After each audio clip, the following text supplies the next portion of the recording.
Assalamualaikum warahmatullahi wabarakatuh. Kami dari kelompok 1 akan menjelaskan tentang paradigma pembelajaran matematika NCTM. Saya Akmal Maulana dan ada Anissa Rosidianti, Elsa Hafidza, Sinta, dan Fitriasari. Next.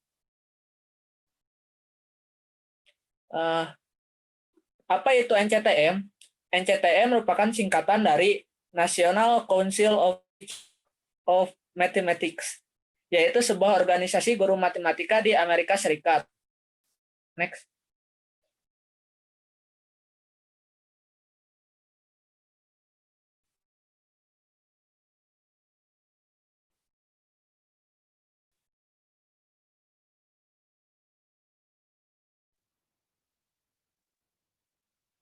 Selanjutnya ada problem solving, yaitu pemecahan masalah.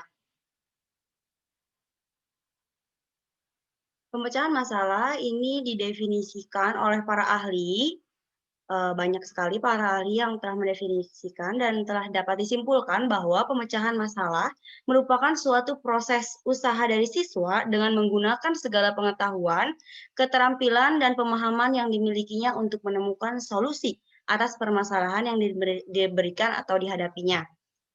Nah, ada pun faktor-faktor yang mempengaruhi problem solving atau pemecahan masalah. Faktor ini dikemukakan oleh Kalor, oleh Dekker, Brie, dan Dijkstra. Yang pertama ada pengalaman awal.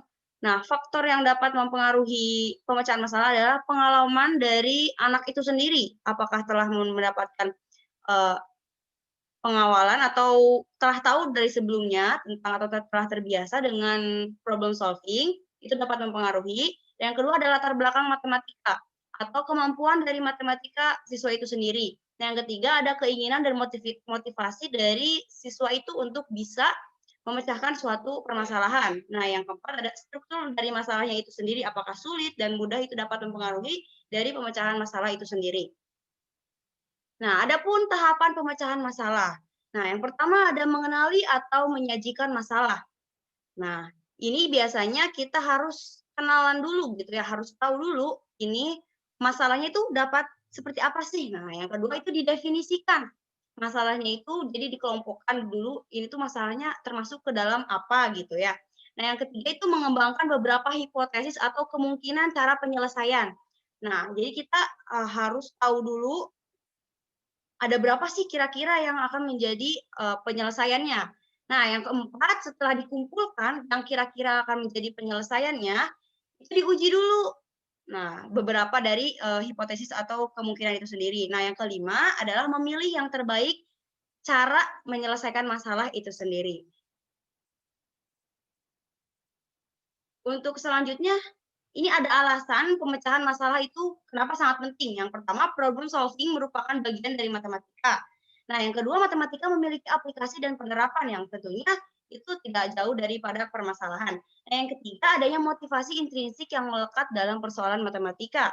Nah, yang keempat, persoalan pemecahan masalah bisa menyenangkan karena dapat ada tahapan-tahapan dan kita mengetahui bahwa memecahkan masalah itu sangat mudah seperti itu ya.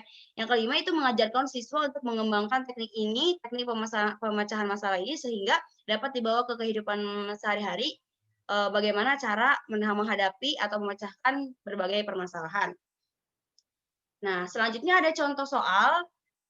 Ini ada 42% orang tua siswa sekolah dasar adalah bekerja sebagai buruh tani. Jika banyaknya orang tua yang bekerja sebagai buruh tani tersebut 168 orang, berapa banyaknya orang tua siswa di sekolah tersebut?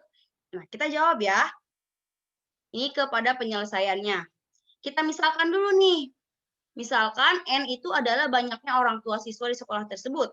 Maka 42% dari N adalah 168. Nah, kita terjemahkan nih informasi ini ke dalam suatu persamaan dan akan ditentukan N-nya. 42% dari N itu adalah 168. 42% kali N itu adalah 168. 42% itu 0,42 dikali N sama dengan 168. Maka bisa disebutkan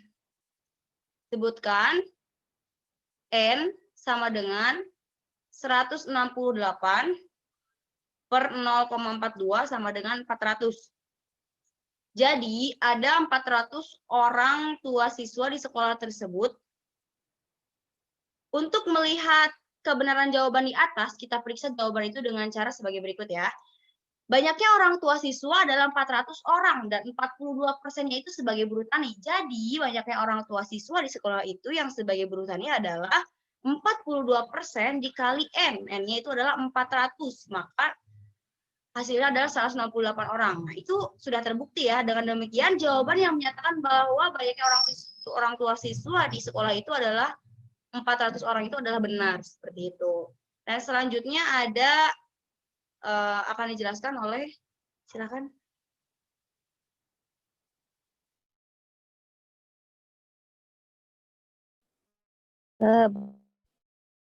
Mengenai penalaran dan pembuktian. Nah, dapat kita simpulkan dari berbagai tokoh yang berpendapat mengenai penalaran matematik. Saya mengambil dari dia mengatakan bahwa penalaran matematik adalah bagian dari berpikir matematik yang meliputi membuat kerumunan dan menarik kesimpulan yang tersebut. Sebelumnya kita harus mengetahui apa itu. Nah, penalaran adalah proses berpikir yang bertolak dari pengamatan indrawi, baik itu pendengaran, penglihatan, dan yang lainnya. Yang mana dari pengamatan tersebut nantinya akan menghasilkan konsep dan pengertian yang akan kita acuan untuk menyelesaikan persoalan matematika, baik di kehidupan sehari-hari maupun di luar itu. Bisa dilanjut, Teh?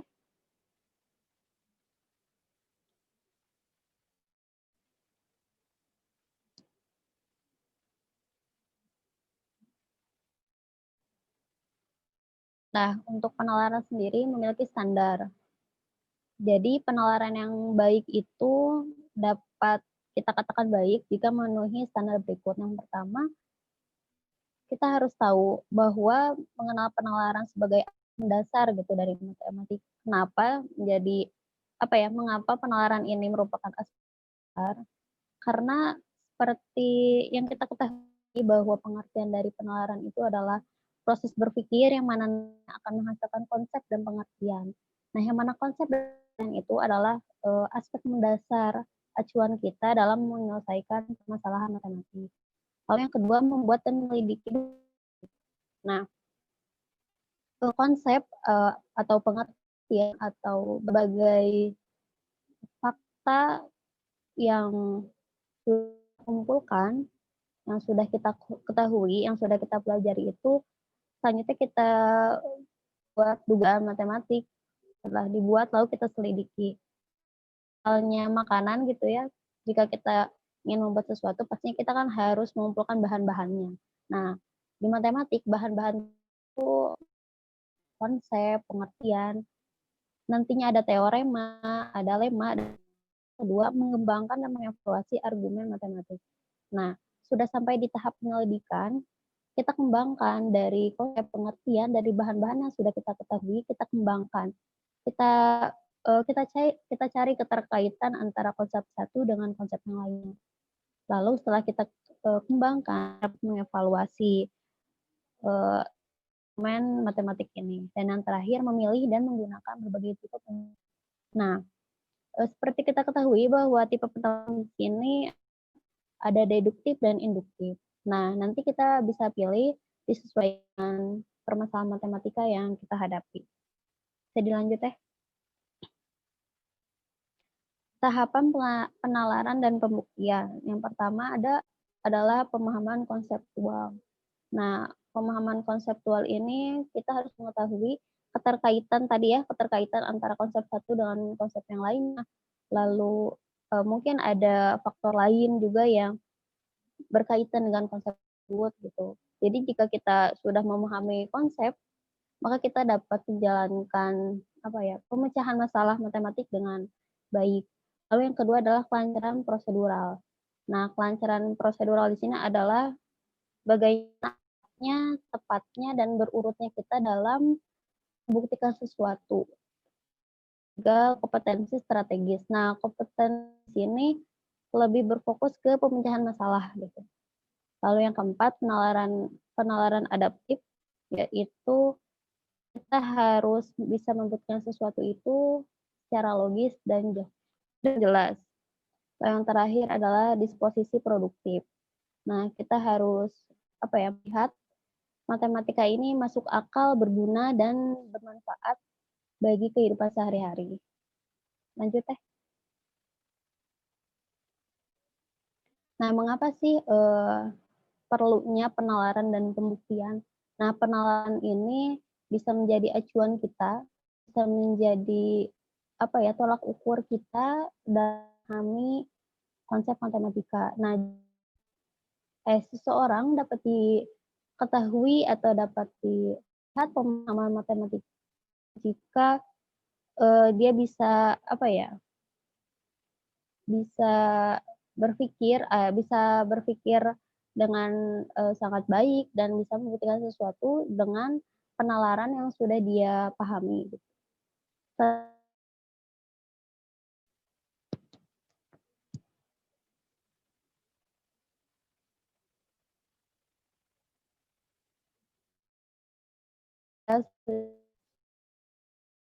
Yang mana seperti ini. 6 tahun yang lalu, Budi 4 tahun lebih muda dari ayahnya.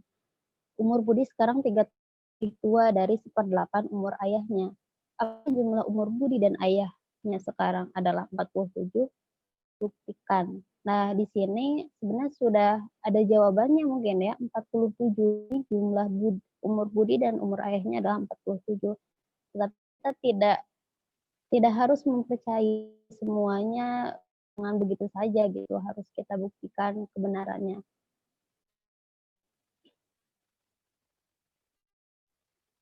Nah, di sini kita memakai metode gabungan dari eliminasi dan substitusi. Nah, tadi kan ada tahapan dari penalaran. Yang pertama adalah pemahaman konseptual.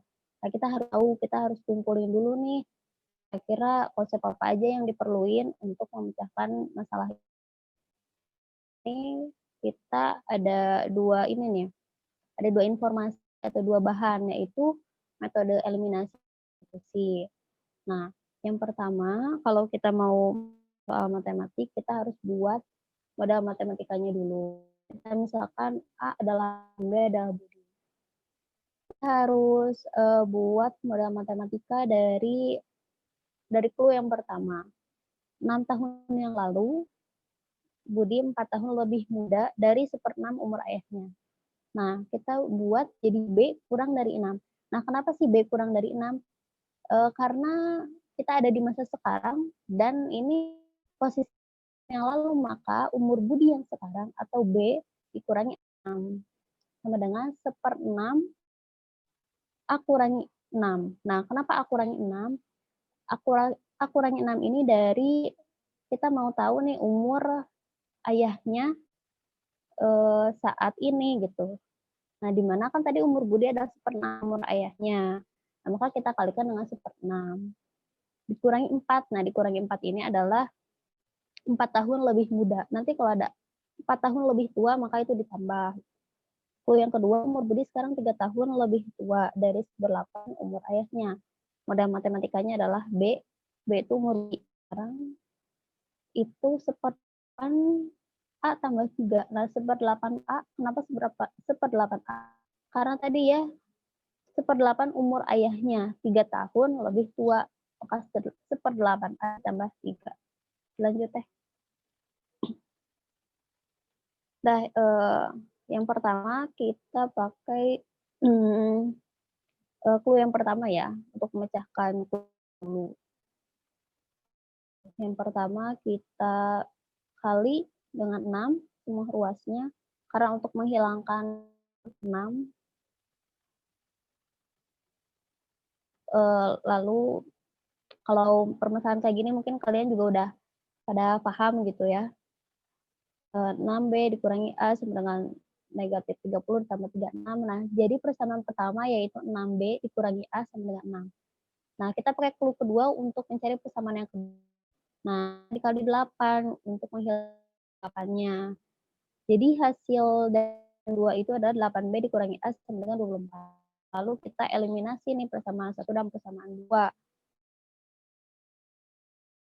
Itu adalah 9. Artinya tadi Budi. Nah, lanjut.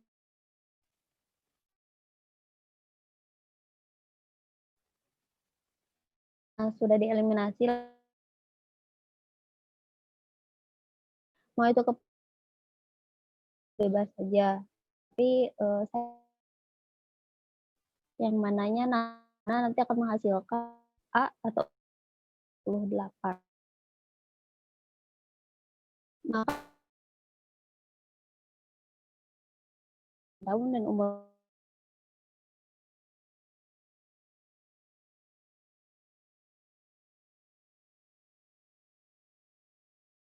jumlah umur Budi dan ayahnya adalah 57 tahun.